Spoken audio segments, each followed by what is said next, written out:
Welcome to this MECQ edition of the Cheese, and with us right now are Robbie Alampay of One News in Mandaluyong City, and coming online in a few minutes will be Ana Marie Pamintuan, the editor-in-chief of the Philippine Star, live from the Philippine Star offices in the port area in Manila. Robbie, kamusta kayo dyan? No. Anong headline nyo?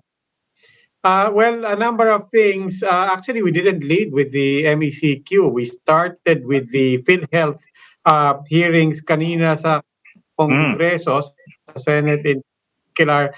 Malaki-laking balita rin yun. We started it, we know we were expecting a discussion about alleged corruption in PhilHealth, but it quickly dovetailed to a report as well on the state of PhilHealth, and now Senator Drilon asking and basically trying to point to a bigger question of, is PhilHealth nearing collapse? That was the word that he used in his question, and parang papunta doon yung discussion. Although the palace was also quick to reassure that even if kung magkaroon ng problema, they reassure the public that it's not all about collections. Kung kailangan infusion ng additional money. But the point was, we started expecting a discussion about corruption, and it really pointed to a dire situation in PhilHealth itself. Kasi kabit-kabit yan eh. If PhilHealth goes into the red and collapses next year, dyan naka-angkla yung National Health Insurance System, NHIS, which is basically the universal health system. So that's goodbye universal health system. But they're not yet even talking about how much is the doggy in the window. At least not until they're sure of what the problem with PhilHealth is. They're talking kasi of 15 billion daw in losses by PhilHealth because daw of corruption, among other things. Oo, pero yun nga, like I said, hindi na limit doon sa alleged corruption specifically by the members of the EXECOM, napunta doon sa entire discussion about, teka muna, magkano pa bang natitirang pera natin dyan? Of course, the PhilHealth officials, as you might expect, are also saying, and I'm sure it did have an impact, they're also emphasizing, look, abnormal times, COVID, ang daming humihingi ng benepisyo, everybody needed help, and so of course they're saying that put them in dire straits as well, and in these desperate times. And one thing interesting there is that they brought in retired General Dick Morales to clean up the system last year. Pero ngayon si Dick Morales ang nagigisa. And si Dick Morales was known in military circles before as somebody who was a reformist. Pero yun nga, at this point, it's not looking too good for General Morales based on what we're seeing dun sa Senate hearings. Yes, because now he's confronting two questions. There's the question of corruption, which is, as you're right to point out, it's the allegation of a former executive assistant who resigned recently. So we don't know yet, diba? But on the more objective level, he's now will have to confront questions of mismanagement, which you could argue is totally separate from the question of alleged corruption. So even without having any conclusion and giving everybody the benefit of the doubt on the accusations of corruption, napunta yung usapan on the state of the health insurer itself, and it looks like management and or mismanagement is going to be a big issue on its own. In the meantime, the other big story, of course, is 6,000 new cases today. I mean, speaking of things you don't necessarily want to hear anymore, sa dami-dami ng nagiging problema, just today, 6,000 new cases ang nalag, another record for our COVID count.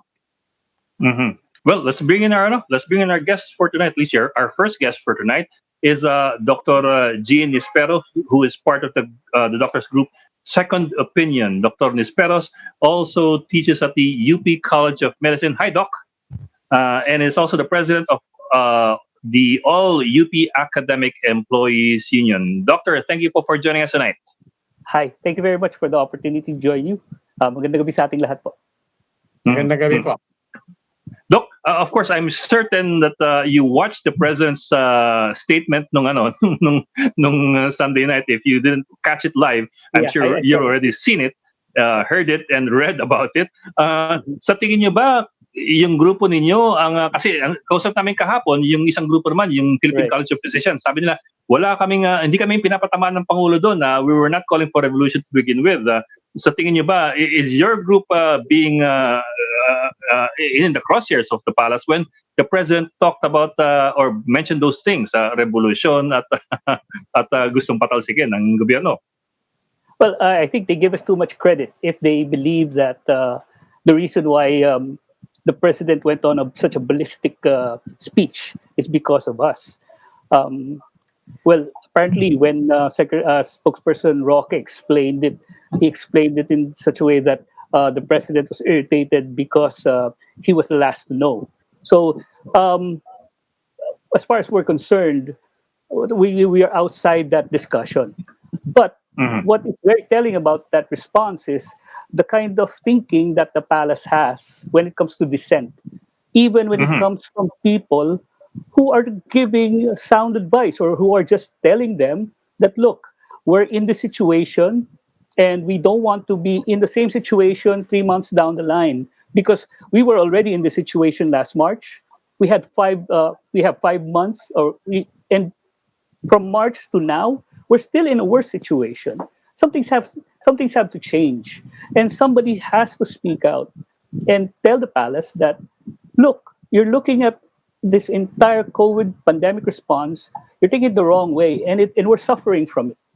Now, the reason why we reacted is because you very rarely hear medical people in the health sector, go out of their comfort zone and speak out in public.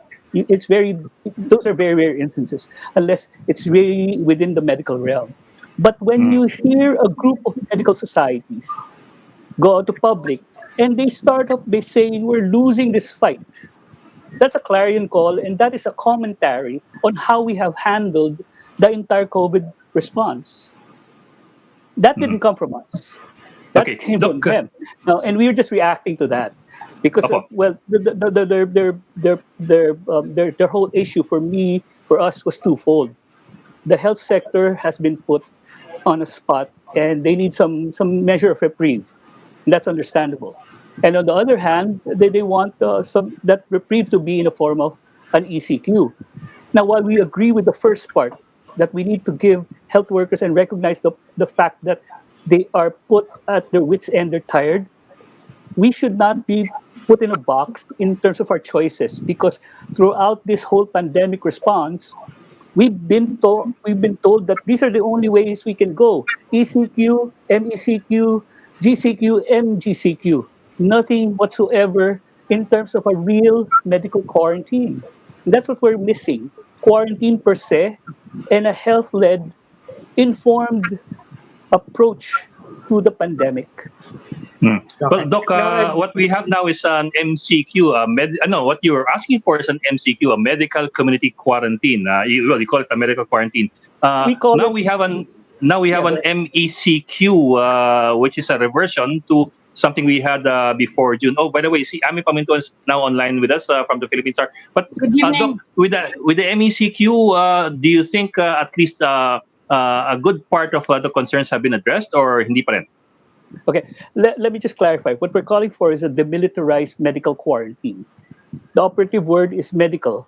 It defines what quarantine is.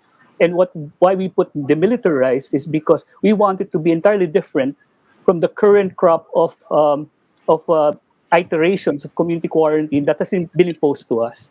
We look at ECQ and down the line to your MGCQ. Those are just varying degrees of the same thing. You're just removing various levels of restrictions. But the entire approach to the quarantine itself and the way the quarantine is placed within the entire COVID response has not changed. It's still yeah. being led by the military. It's still being punitive. It's still being Mm. addressed as though the problem of, instead of looking at a public health problem, we're looking at a discipline problem. And the way the narrative is being said is totally different from what the data is saying us. What Yeah, the data is telling us. Yeah, go ahead, please. When you say that the approach should be different, that seems to be clear. I think people understand that. But what would it look like in practical terms? What would it look like structurally in terms of the people and the appointments, say, to the IAF, uh, and how the reports are made? Uh, Break it down for us. What would it look like uh, demilitarizing, as you said, this approach, and in terms of putting in place the structure? Yeah, thanks, Robbie. Thanks, Robbie. That's why we have just not just a definition of a medical quarantine. That's why we also propose a 6-point action plan that aligns itself with the 6 pillars of our healthcare system. And that begins with the most important pillar, which is leadership. We cannot be run by a weak Department of Health secretary and surrounded by the entire pandemic approach being run by generals and SARS. We need to be led by those with the health and related field backgrounds. And then they're working as a team. And then there has to be, at the start, a very clear, systematic plan that unifies the entire healthcare system under a single command. Hindi pwedeng yung private sector and the public sector are going their separate ways. Everybody has to be on the same page facing the pandemic. That's in terms of leadership. And then you're talking about we should be getting health workers, doctors, nurses, hiring them with aggressive recruitment policies and actions. Because right now everything's knee jerk. And if we look at the current plan, they want to get doctors from other places. They're actually getting from the same pie, they're just moving it around. And when they do that, those places with no COVID cases yet, or very few, will be even left vulnerable. That's just a wrong direction to take. We need to Hmm. supplement our health personnel now to unburden them. Okay. And then you have your health I services. don't. So that's why we have all these things. Now, if you want to talk about the quarantine itself would look entirely different, because the pillar of a quarantine would be your identifying those who are sick, isolating them and treating them. And that's why we were calling for mass testing at the start and a very efficient contact tracing. Is that going to happen under this MECQ? That's a very important question. Otherwise, we're just going to have another 2 week layover and nothing's going to happen. I don't see government with all their recalibrated programming and whatever they're saying right now actually making an extreme systematic approach towards mass testing and contact tracing, even in the areas Okay. where they declared MECQ. Yes. No, Okay, doctor. Doctor, yeah, very quick, if you don't Yes. mind, Sorry. just very quick basic question lang Yes. before we delve deeper into your points and before Ami's question. A quick question lang, I think it's important to clarify. Yung second opinion, could you just talk about your group and how different and distinct are you from the Philippine College of Physicians and the medical associations that issued their statement yesterday? Yeah. Well, our group is just basically a few people who wanted to basically give a second opinion. We started off as an online program. We have a few videos. We wanted to get information out to people. This is what the DOH is saying. This is what the government is saying. Nobody's saying otherwise. Nobody's saying, Mm. no, this is how we interpret it. This is how we should do it. And we wanted to be that, the voice that says, okay, this is what we think should be discussed. This is how we think this issue should be framed, or should the narrative should go. And if it takes us talking against government, exposing what they're not doing, then we will do that, because that's what needed now, a second opinion on things. And then when we were talking about this, we when we heard what was happening, it we realized, and some of our friends were saying, why are we still talking about ECQs? Why are we doing this? So that's why we came up with that statement. But basically, we were just a few health personnel, people from hospitals, people from the community, people from the academe, hoping to put a better discourse out there and let people decide and let people talk about it. We're not a medical society. We're not a specialty society. We're not an association. We're just help people, giving our opinion and telling the people, telling Filipinos, this is what we think. this is what's happening in terms of health. And because we have a background in community medicine, in private practice, in government work, then we can actually pull that together and analyze things in the way we're presenting it. That's why we came up with I think the statement is a group effort that reflects all of our inputs and how we see this COVID response should be. And we're happy that people can relate to it because it's high time that discussion is put on the table and the narrative needs to be reset in terms that is more understandable to health people and to Filipinos in general. Yes, Vicky. Doctor, I get the impression that you think that 2 weeks will not be put to maximum use or good use by the government. But yesterday we had a talk. We've had talks with other doctors, and they're saying that, and some government officials, and they're saying they reached the targets for testing so far, and they're going to shift to pooled testing using the swab test, and they're going to introduce the antigen test, which is more accurate than the rapid test.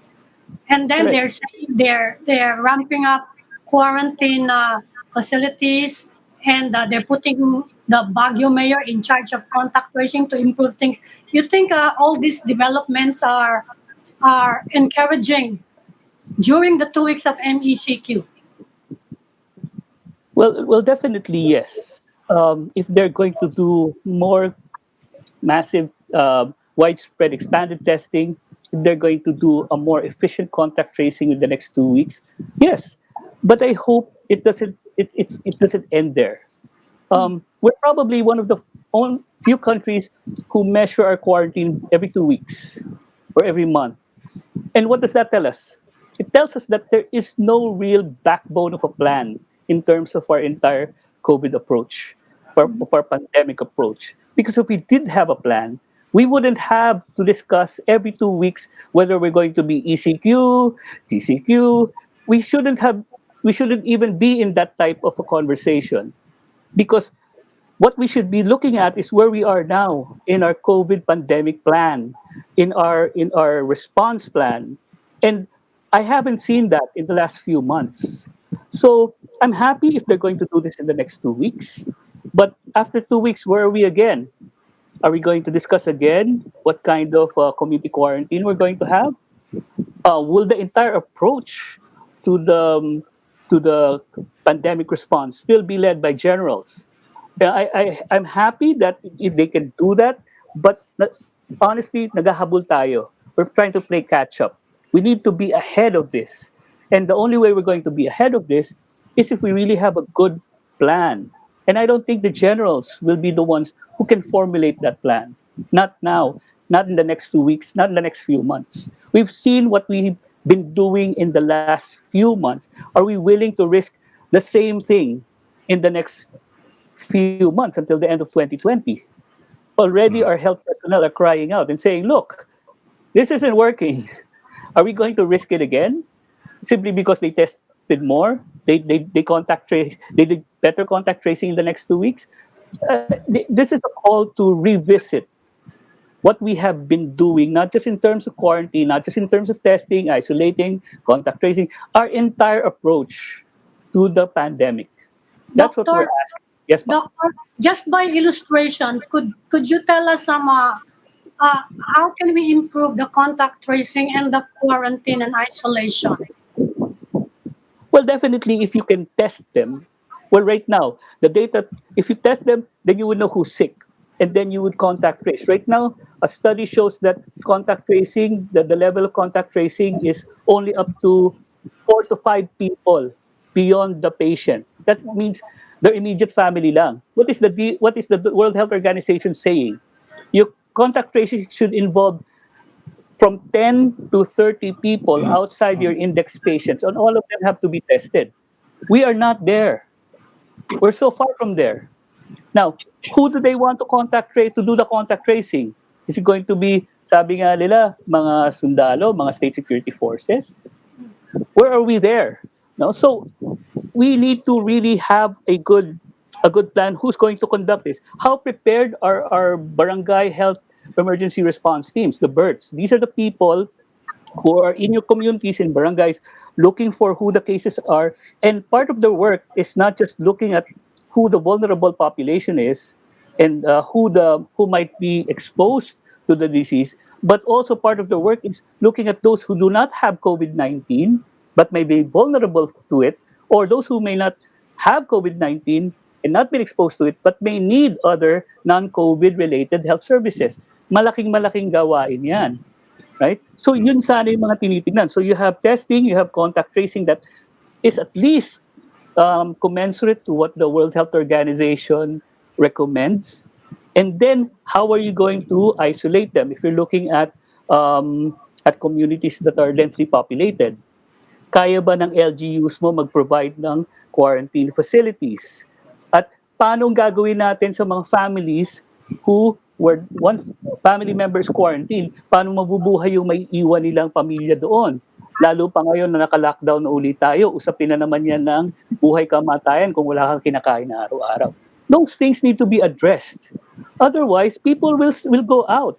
And people will look for ways to survive.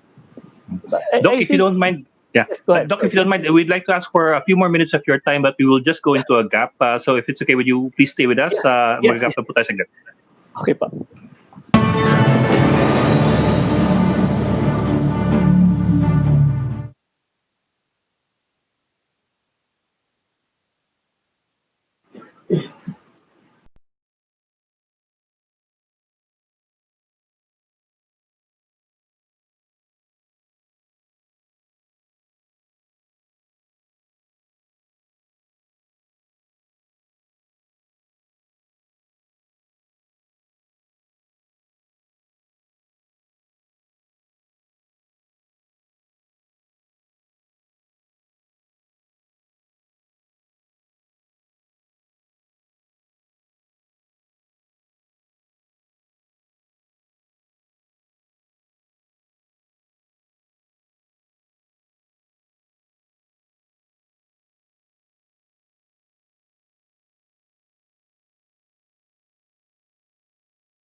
Speros of the group Second Opinion, Dr. Speros, also teaches at the UP College of Medicine. Doc, before we go on, we'd just like to play back a soundbite from Secretary Harry Roque that some people say seems to show, or seems to be a good example of how some people in government misunderstand the cause of health workers for this 2-week lockdown or stricter quarantine. Let's play the video.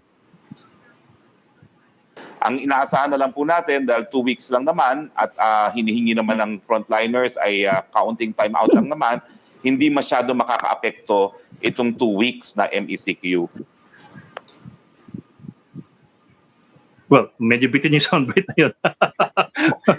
but actually, Doc, I think the whole soundbite would have shown, would have had Secretary Roque saying na pagpapahingin yung mga health workers for the next 2 weeks para after that back to work. So it does give the impression na parang these 2 weeks will be parang a break for health workers. But in fact, the health workers are still going to go on and on and on and on. It's what they're actually asking for is for the volume to go down, and that in itself is some sort of a break. Yes, definitely. Load. Definitely, I think that the health workers never meant to have to go on vacation for the next 2 weeks, or at least to rest, right? I mean, what they're asking for is really a reevaluation of what we're doing, so that they don't have to face the same volume of patients week in and week out. I think definitely what they're saying is we're fighting right now. We're doing our jobs, but we see that we don't see a light at the end of the tunnel. We only see getting worse. Yeah. So what they're saying is hindi naman kami titigil eh. Kahit naman mag-time out, tuloy pa rin yung laro eh. Pero yung naka-misunderstand. Yeah, sorry, Robbie. Pero doon sa point na hindi naman kayo titigil. And people, of course, appreciate that. They really admire our frontliners. But at the same time, we will completely understand if the doctors and nurses say that no, we do literally need a timeout. People kailangan may karelyebo and so on. Yes. But as we've been talking to doctors and nurses for the past weeks, we also understand that yung continuing to work is also a function of having no options because there are less people taking on the job. Some people have reports have said they're actually now resigning. People are stopping. So to the question, precisely to the exhaustion that is being reported on a practical level, on an operational level, what options do you have? Or are you really saying, actually, no, there are no options to give our frontliners some rest? I think, well, I agree with you that pagod na talaga ang mga health workers.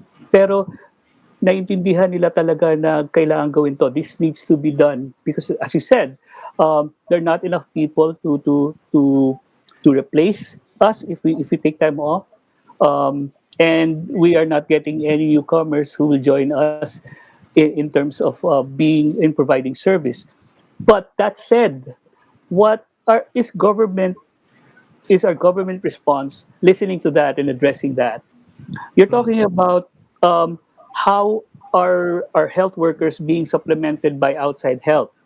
Are we aggressively looking for supplemental health personnel? I know as far as nurses are concerned, there are enough nurses that can be hired. Are we offering them such an attractive package commensurate in terms of finances, support, housing, etc., to attract them because we're actually asking them to put their lives in harm's way. And that is exactly what we're asking our health personnel to do right now. We're asking them, are you willing to put your life on the line because we need you? And we are willing to give you this right now if you will help us. We have to put it in a way that people will understand. Hindi pwedeng we're offering them what we used to be offering everyone else. At parang naglagay ka lang dyan ng paskil sa pader at sabing, we're hiring right now. We need to go around. We need to go around med schools. We need to go around places where the nurses are. Early in this pandemic, nurses were saying, we're ready to help. Many are working in different industries. They just need to be retrained again. But wala, nobody took up that offer. As far as doctors, there are doctors who do moonlighting outside of Metro Manila where it's safer. They do that. Why can't we attract them here? We need to have a conversation with them. And one of the reasons why people don't want to enter service right now, because they see how poorly those who are already employed are being treated. I mean, they're supposed to get additional benefits. It takes forever for them to get it. They're not adequately protected. They're overworked. I mean, they already see the current situation of our current health workers, and it's difficult enough to understand how they got into that situation. Tapos, wala pang magandang pakiusap dun sa mga to people who are outside and saying, look, we need you to come in here. Our Secretary of Health has not even made that kind of appeal to people. So I think may paraan if we really have the leadership and the political will to do it. That is what is sorely missing in our COVID response, right? That is what is in dire need right now. An inspiring leadership, a leadership that knows how to talk the language and who will dare say differently from the political dispensation, from the president, if need be, because that needs to be said. And for somebody in the health sector, I would admire that person because we know that that person has not just our welfare in mind, but the welfare of the entire Filipino people. And I would follow that person. I would listen to that person. That is what we are sorely missing right now. Okay. Uh, Doctor, everyone is hoping that the plight of our medical frontliners will improve. We'd like to thank you for joining the chiefs. It's Dr. G. Nisperos of the Doctors Group, Second Opinion. Maraming salamat po. Thank you very much. Thank you, Doc. Salamat. Ingat po. And now we'd like to welcome our next guest, the other half of the UP Okta research team na sikat ngayon, Dr. Guido David. We will be joined by the other member of the team later. Welcome again, Doc. Ayan na pala. Okay. Hi, Doc. Okay, we're now Hi, with Professor. both of Nabulaga them, kayo. professors of Okta Research, Ranjit Rai and Guido David. Welcome again to the Chiefs. It shows you Welcome. Gito would argue, 3/4 daw ako, hindi daw 1/2. Words. 3/4 of the team. We're perfect 10 eh. Nakikita laki ng problema natin how often we have you on the show.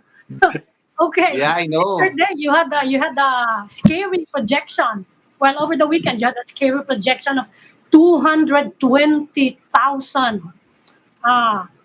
cases by the end of the month. Although sinabi nyo nga, because of the MECQ, mababawasan yon by about 50 to 70,000, ano? Considering what's happening now, ano yung latest sa mga projections natin? Doctors, professors. Yeah, yung projections namin, that's right. We had to revise some projections namin. It was lower before, pero once we had that briefer with Malacanang, so we had to recalculate yung projections, and we were seeing 220,000 under GCQ. Kung mag-MECQ tayo, although kung 15 days lang, it's going to be baka hindi mabawasan ng 50,000. Pero we're at the same time, we're hoping na there will be a momentum carryover kasi like what we're seeing right now sa Cebu, even though nag-relax na sila to GCQ, hindi pa na tumataas yung numbers nila. In fact, bumababa pa rin eh. Their R is still decreasing. It's less than 1. It's nasa mga 0.75 na yata. And so that is very positive. So that's a good sign, and it's encouraging kasi we're hoping we will see this. We will be able to replicate these efforts sa Metro Manila. Of course, mas challenging dito because we're seeing a lot more cases. And in fact, baka yung mga tao natatakot sa 6,000 cases today. Pero some of it is backlog, and but yeah, we had to revise the projection. Pero we have some optimism naman, and this MECQ hopefully hindi lang just to buy time, but to actually decrease the numbers and to give us momentum. And may psychological factor din yun sa mga citizens that we're able to decrease the numbers, and if we continue doing what we're doing well, then baka patuloy yan mag-decrease even if we relax to GCQ. Pero sir, this is not the MGCQ of nung May, ha? Doc, This is if you don't modified mind, MGCQ. Modified siya. Can you hear me? Modified siya. Yeah, but what I mean kasi, for example, yung angkas pinapayagan na ngayon, which we did not have nung May. So it's a little bit more, I don't know if it's a little bit, or basta it's more liberal now than the MECQ that we had nung Mayo. So I don't know if this has been factored in. Yes, that's true.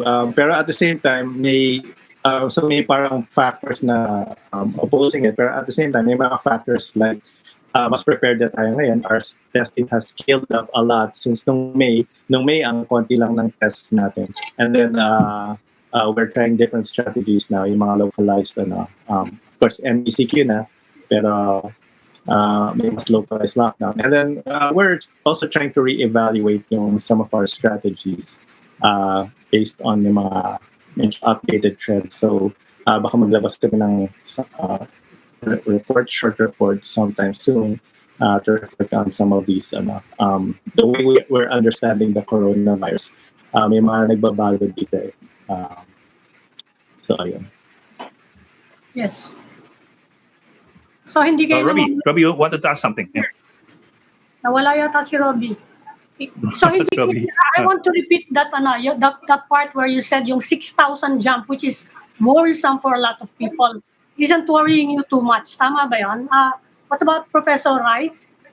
Kasi maraming I'm a warrior. I'm a warrior by nature, so I worry a lot, even with the 6,000. Yeah. But anyway, levity aside, we want to clarify because the press jumped into this, no, and it's logical that they would focus on this. We said that if we called it okay, that if we maintain GCQ, we would have 220,000 cases. Yes. If we go to MECQ, we will have something between 150 to 170,000 cases. Mhm. The potential number of cases we may save, okay, we're a bit misquoted in the press, is actually for 1 month of MECQ. So if Ah, one we more. projected for, if we stay for 1 month of MECQ, we will save 50 to 70,000 cases. So this is now, Okay. if we're going Okay. on 14 days, definitely would be cut by at least half, more than half. But the point we're trying to raise here is that the MECQ was a step in the right direction. We needed it.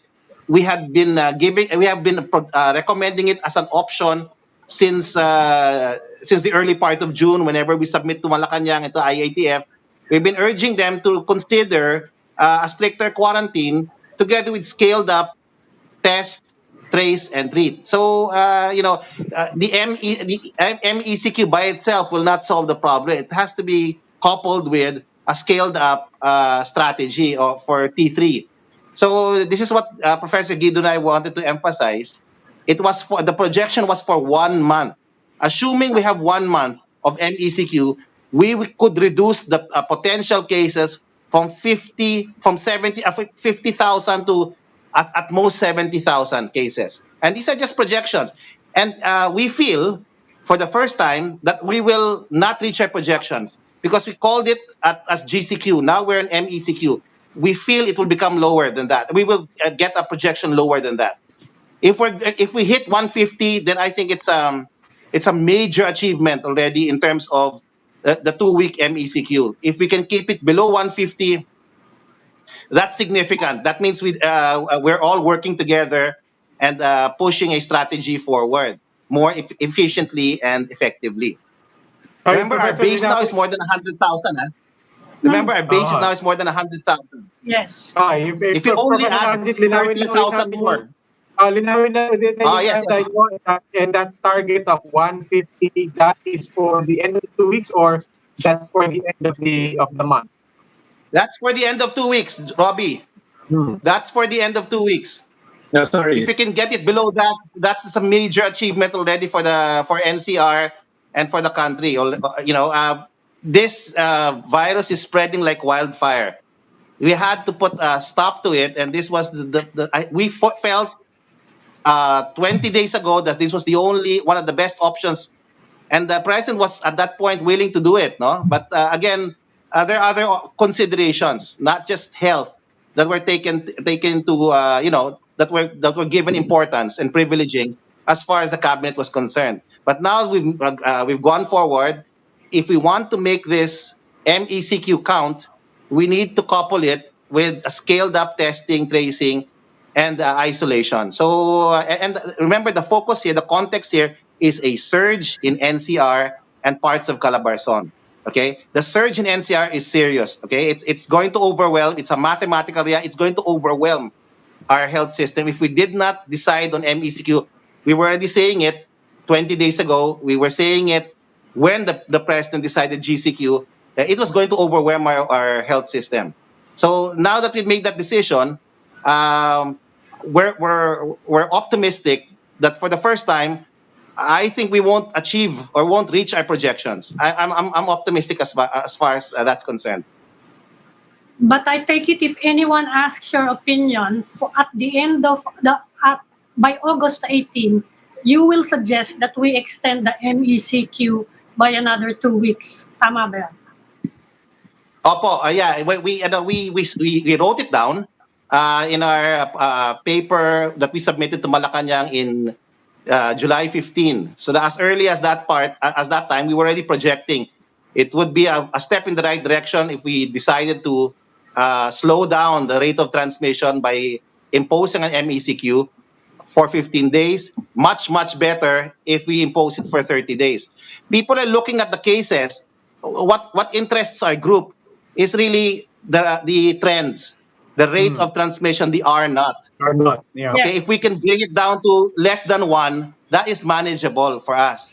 That would be a good start. And now, because we have we know better. I hope we know better, no? Okay, we know better. Okay, we have at least expanded capacity in testing. We're trying hard in tracing, and we have at least a lot more isolation quarantine centers now. So we're prepared for this MECQ. Unlike the last ECQ where we weren't able to do much except use this blunt instrument called ECQ. Now we have a lot more interventions to make this count, and I hope we can make it count. And Professor, Professors, where is the R naught now? And also, I mean, just to repeat the same questions we keep asking you every time you're here, how is the data in general now? I mean, the last time you were here, we were actually caught off guard when you said that no, it's actually worse in terms of the quality of the data, and the things that you expect. Where are we now on the R naught and on the rest of the data? Yeah, well, I will answer that, Rob. Yung data, well, we still have, no, I mean, it could still be improved by a lot. So it's more or less about the same. Pero yun nga, we're able to see the trends because we're looking at test results. So ngayon, nakadepend kami sa test centers rather than yung mga reporting of cases. That's why we're a bit more optimistic kasi we're able to see the pattern more clearly dito. Yung R at the time when we made the report sa Malacanang, it was around 1.4 in Metro Manila. And sa Cebu, it was less than 1. Ngayon, sa Cebu, I think it's nasa 0.75. And it could be lower pa. I'm looking at today's numbers, which I just got.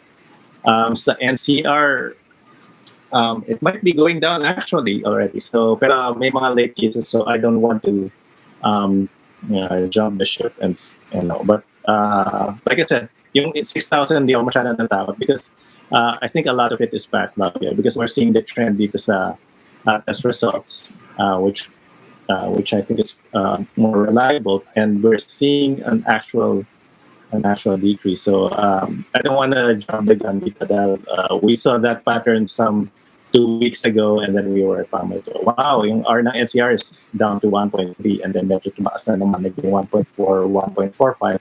But now it might be going down. So we'll keep our fingers crossed. Malalaman natin in a few days kung may mga late cases lang, or may mga late test results. But it looks like at least it's moving in the right direction. pero Professor Singa, it goes back to the quality of the data as you have pointed out. Kasi, for example, the backlog seems to be widening pretty much.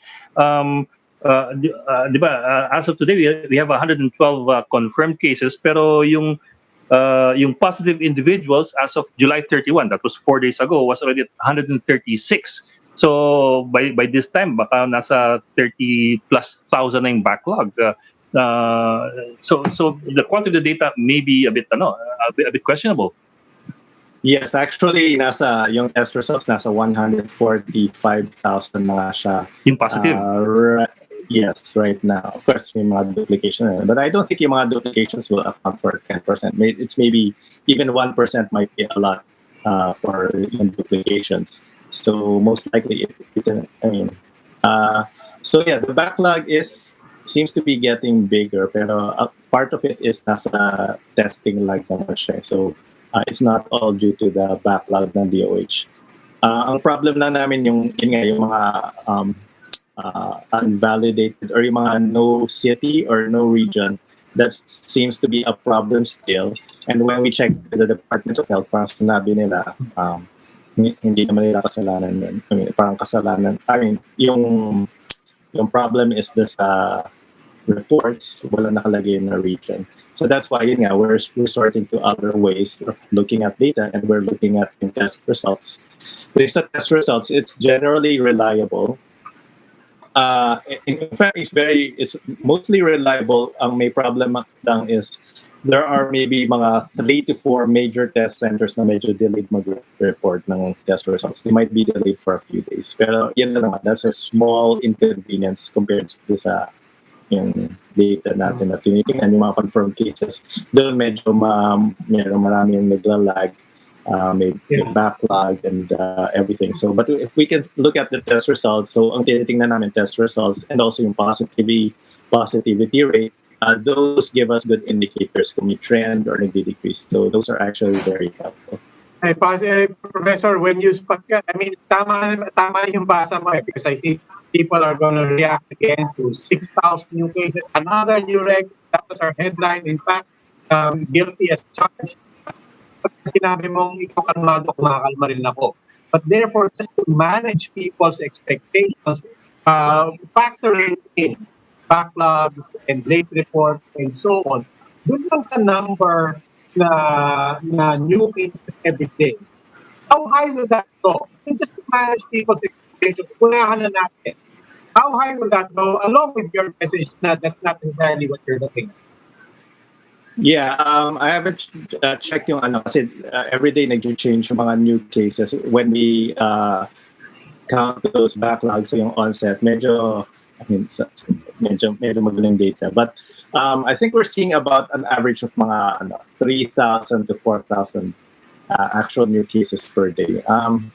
Yeah, siguro 4,000 sa high point and medyo nagde-decrease siya ng konti. So hindi naman sa 6,000, but yeah, 4,000 is real. We might be getting 4,000 new cases per day. Pero nga, medyo nagsastabilize siya. 4,000 was as of a few days ago. Pero right now, we're at around 3,000 plus. So, ayun nga, that's why, I'm not super worried. And I'm not an optimist, but I'm not super worried. Ibig sabihin, yung 6,000 na to, a lot of it is actual backlog na kiniklear ng Department of Health. I mean, they still have a backlog. So, I don't know, endlessly yata itong pag-clear na to. Unlike yung backlog nila sa recoveries, na-clear nila in one day yan. Biglang 38,000 recovered in one day. Pero those were mostly backlogged din sa recoveries. Professor, in 3 weeks, the school year will start. And I know it's mostly blended learning, pero in some areas, I think they're considering face-to-face. Or at least yung mga teacher pupunta doon sa bahay ng iba nilang estudyante. Is this a cause of concern for you? And did Malacanang ask you about it? Did they ask you for your opinion? Well, when we were in Malacanang, this was discussed significantly, and there was a discussion about it being undertaken in areas where there is minimal or very low transmission of the virus. So there won't be any face-to-face. There won't be any attempt at going to houses and all of these interventions because it was very clear in that meeting that especially in places like NCR, it's unlikely to happen. What will be the challenge is conducting schooling given this surge and given this context of so much uncertainty, but as far as face-to-face and person-to-person interaction, I think it was very clear that meeting. It's not going to happen in hotspots. It's not going to happen. In fact, it's not even going to happen soon. The consideration was to do it next year, and so yeah. But except for in very specific areas where there's hardly any transmission, so that part is assured. What we need to focus on now is really dealing with the surge. Are we doing enough as far as government is concerned? You had a doctor here. We're so happy. Guido and I are so happy that the doctors are speaking out because the health workers have to, and the scientists, the health scientists have to start talking about this. It's very hard. We, on our part, we just really study the infection rate, and we're very happy that this situation has not happy about the surge, but the situation has evolved that now we have more doctors speaking out, and we need to do that more often. And you need to start interviewing. The doctor you had earlier was very articulate about many of the issues we also raised regarding our forecast number 11. You can look at it in the website of UP, focused on strategy. If we keep doing more of the same and expect some sort of change, it's not wise. So that's why we need to really rethink strategy constantly, and that was what we discussed in our 2 forecasts ago. And the rethink has to be fundamental. At the base of it, we need to look at people as important, game-changing allies, in this war against COVID. Not people we lock down or we use draconian measures on. So Yeah. and the strategy should be grassroots, granular, going up. So we have community based, and we were talking about this constantly. No, I mean, in the earlier forecast, we talked about this. In forecast 11, we devoted 10, almost 5 pages of our extremely long forecast and policy brief just on strategy. I sympathize with the guest earlier. No, I forget his Professor name, Ranjit, Doctor. yeah, Yes. Dr. You're referring to Dr. Nisperos, and Yeah, one of yeah, the yes, things yes, Dr. Nispero said is that we should change the entire approach from a yeah. military and a militaristic approach to a public health and a more scientific approach. I'll ask you the same question Yeah. I asked him. What will that look like? What does that look like structurally, organizationally, leadership-wise, and in terms of input from the scientists and medical community? You got to that point that you had an audience with the president, that Malacanang was listening to you from the fringes. You're now at the center of conversations nationwide. How did you get to that point, and what does that tell you in terms of what should a more health and science-based approach look like relative to the militaristic approach that Dr. Jean Lesperos was describing? Well, that's a complicated point perspective, and number one, it really starts by getting more scientists and epidemiologists and doctors into IATF, giving them a voice. The health secretary represents a whole institution, and he's just primus inter pares in the IATF. No, now how it evolved. This is how it evolved. No, and maybe a suggestion would be to have more of our doctors as part of the strategy team. No, a second, of course, approach is to get not just doctors but also scientists from the university. Uh, we're a small group. I don't think we are the ones I'm referring to. I think I'm talking about the natural scientists, not the biologists. We have an incredible research, no, people do a lot of research, an incredible wealth of knowledge of and experts in UP, for example, who would love to volunteer if they get access. We need more of the scientists and doctors to become part of IATF. That's the first step. No, the leadership, it's a controversial thing, no, and I guess it is a problem. It has always been a challenge as far as this pandemic is concerned. But I think crucial is to get the voice of the scientists and the doctors to get louder as far as the IATF is concerned. So that's number one. Number two, we need to get. Anyway, we're looking at czars and all of that. I disagree with the whole idea, but since we have all these czars, why don't we have a data czar? Have you ever thought about that?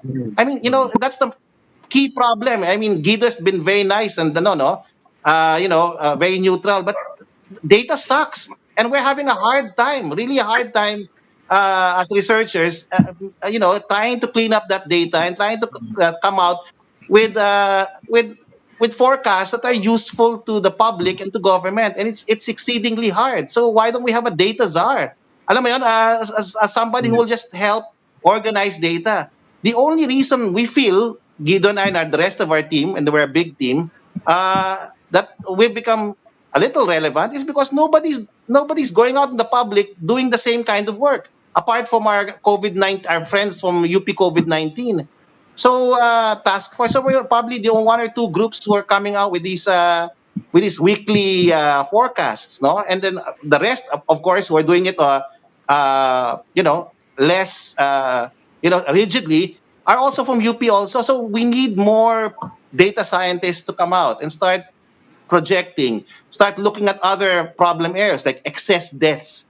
The big argument of some people in the private sector is that, let's open up because not too many people are dying anyway. 99 out of 10 will probably heal, So why close down? It's going to hurt the economy. But you close down primarily because you want to save the health system from being overburdened, di ba? I mean, we have to be clear. The MECQ was for the health workers and for our hospital system, so it doesn't break down. It would have, based on our own projections, if we had maintained GCQ. So we need to, and it only changed when the doctors started talking. So can you imagine if we had more doctors, institutionalized, the IATF becomes less of administrators and politicians and more scientists and doctors. We in forecast number 9 we talked about a science advisory group for emergencies, similar to the model in the UK. So Robbie, it starts there, no? Because if you have these people who actually know about the pandemic, we're not the experts, by the way, huh? These are the experts, the epidemiologists, public health experts. They can craft a strategy. And I'm very sure government, with that blueprint, and that's what we need to come out with. I agree with Dr. Nisperos. We need to have a blueprint. That's the first step. Okay. Second is to start doing better. Okay, what we promised to do 3 months ago, that testing, tracing, and isolation. We've improved testing, but the ecosystem of testing is not just the test kits or the reagents. It's the laboratories turning out test results in 3 days instead of 7. You understand? If we release reports 7 days old, or in fact 2 weeks old, it's not useful testing anymore. It's like we're wasting money on testing if we're doing this mass randomized testing and we're releasing it 2 weeks late or 7 days late. I know the people in government understand this, and that's why they're trying very hard to reduce the turnaround times. If we reduce that, can you imagine the impact on contact tracers if you get your results 3 days later? As Dr. Nisperos talked about, the contact tracer can start running. Okay? In fact, 3 days is already quite late. He can go around the community and start tracing those who are possibly infected. And then if you do that well, you can isolate them. I mean, in some countries like Germany, it was only testing. Alam mo yon, they didn't even lock down the way we did. They just had massive testing and the whole ecosystem was in place. So if we can get that in the next 2 weeks, I doubt, no, but if we can start moving towards that, that would be a big step forward. And I think the consideration for another 15 days is also important. But then again, there's a socio-economic cost also have to be taken into consideration. Okay, well, we hope that your message is heard loud and clear and not misunderstood by people in Malacanang. Professors Ranjit Rai and Guido David, sirs, thank you po for joining us tonight. Thank you. Salamat po. Salamat. Thank Good you. evening. Thank you. Salamat. Good evening. Good evening po. And that will be all for this edition of the Chiefs. We hope what was discussed here will keep the conversation going. I'm Madeline One News. I'm Ami Pamintuan of the Philippine Star. I'm Robbie Alampay, and we are One News.